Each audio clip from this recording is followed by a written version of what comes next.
Hey everyone, and welcome to the channel. So today we get to take a look at the 2025 BMW M4. This is the xDrive Coupe. It's finished off in fashion gray.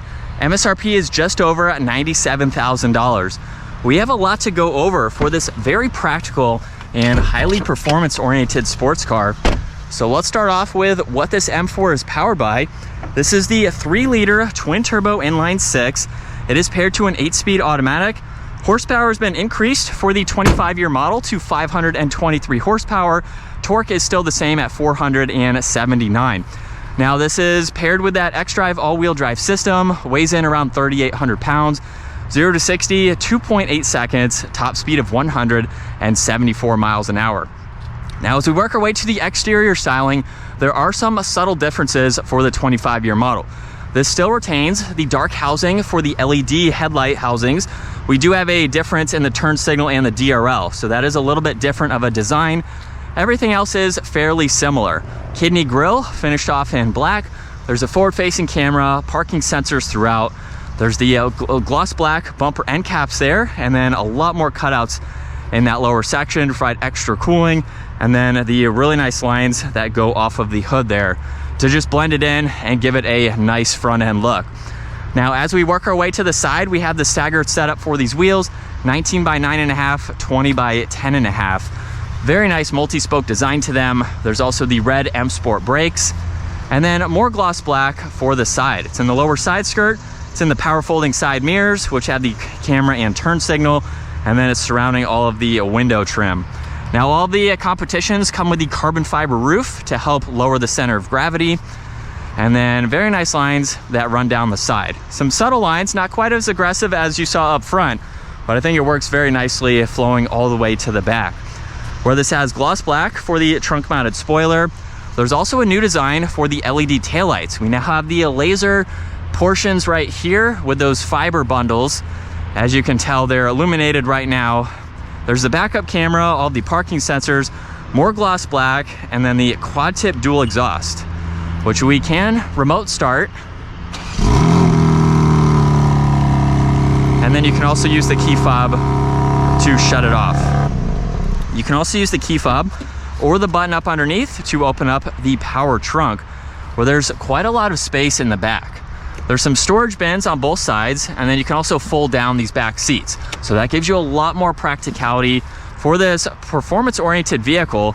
It makes it so you can drive this every single day. This can be a daily driver, which is very cool to see. Now this interior is Fiona Red. Really cool combo with the fashion gray. This has the Harman Kardon sound system. There's some brushed aluminum accents, all of your window controls, memory seats, trunk release as well. And then we can get a look at the two-tone design for these seats. They are automatic with the one manual adjustment there. And then you can also really easily get into the back. So just push the backrest forward. The seat is going to move the rest of the way. And then from here at 5'10", I could ride around town. I have an armrest, a little bit of storage, climate vents, which is important. And my head is just up against the headliner. But honestly, I could ride around town, maybe go on a small trip. So it makes it that much more practical to have people or the additional cargo space. And then once we hop in, we're greeted with the new steering wheel design. Red stripe up top, flat bottom design, carbon fiber accents everywhere. Well, let's fire this up. We have the carbon fiber paddle shifters, M1 and M2, cruise control settings, you have volume, Bluetooth controls, and then you also have some info that you can go through within this gauge cluster. So you have all of these basically normal vitals, or vitals that I would use every day, the driving modes, how the vehicle is currently set up, and just some other general information that you can monitor as needed. You can also go into the head-up display and go through that depending on what you would like to see. Now you can also change the gauge cluster, so put it into sport mode, where you now have all of the vitals that you need for some more performance driving. It even puts the RPM up on that head-up display, which is nice to see. Now on this left side, a little bit of storage along with your headlight adjustments. You have a new design for the air vent control. And then for the infotainment system, we have a lot more that we can go into. With your home screen here, you have several widgets that you can monitor There's also Apple CarPlay, Android Auto, your climates, lighting. You can go through all of this information. And then you have shortcuts to your music, phone, and navigation, as well as your climate menu being right in the middle. So you can quickly get into that, along with the heated and ventilated seats, heated steering wheel too. More carbon fiber underneath that. We have the air vents there, along with your power and volume, tuning. There's also defrosters. You have more carbon fiber on this lid, which reveals wireless charging, auxiliaries, and cup holders.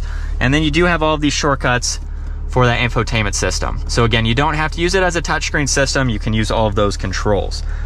Now let's put this into reverse, where you get the backup camera with that top-down view. You get the 360 view as well, so you have no shortage of visibility for the entire vehicle.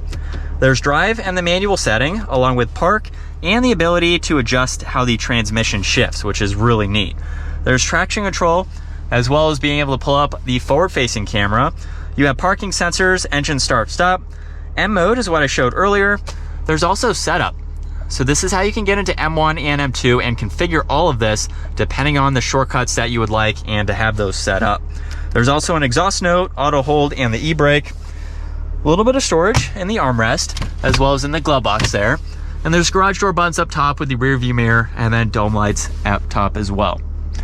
Look at the amount of glass that you get. So it's easy to see over the right side, and then you can even see out of this back window over that left shoulder as well. And we're still in sport mode, second gear. Here we go. Now I'm not sure if you were able to tell from the camera angle, but I did have a little bit of a jerk in that shift, but that is the drama that you are going to get when you have it in the quickest shifting setting. If you put it down into setting 1, this is where it's going to get a little bit more laid back and smooth. So it's not jerky in a bad transmission shifting kind of way. It just gives you that extra drama, which I think is nice. But if you just want to drive normal, we will put it into setting 1 here. We'll do another acceleration. And they are much smoother in that lowest setting, which is also more beneficial for daily driving. You don't want kind of a jerky or a lurching vehicle in those settings, but when you are doing some performance driving, it gives you that added character. And it's a nice blend between the daily driving and being able to have the performance driving. But this is what it's like to be behind the wheel for the BMW M4. I've said this in multiple videos, the ones that I've been able to drive so far. This is a vehicle that I would personally buy. I think I would go with the manual transmission, but this is just a nice place to be. For the money, comment down below, what would you buy in place of this M4 for about $100,000? You can get into an M4 for much less, but let's just go with the model we're in today. Right at 6 figures, what other vehicle would you buy that has the performance, the practicality, and just the luxury vibes? I can't really think of too many. You might have some AMGs from Mercedes. Nissan GT-R is going to be a lot more expensive unless you buy a used one. So it's kind of in its own class. And just a really well-rounded vehicle. So make sure you check out the video where we took one to the mountains to really see more performance style driving with this car. Today we're just doing more daily driving with it. But honestly, from the ones that I've been able to drive and the one that we had for a week, I don't really have any complaints with this vehicle as far as how it drives and just what you were getting for your only vehicle. This could be your only vehicle and you just get a great blend of everything that this BMW has to offer.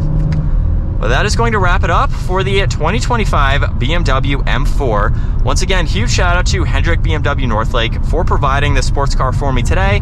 Take a look at their website, give this video a huge thumbs up, and consider smashing that subscribe button so you don't miss out on our daily uploads. I will see you all in the next video.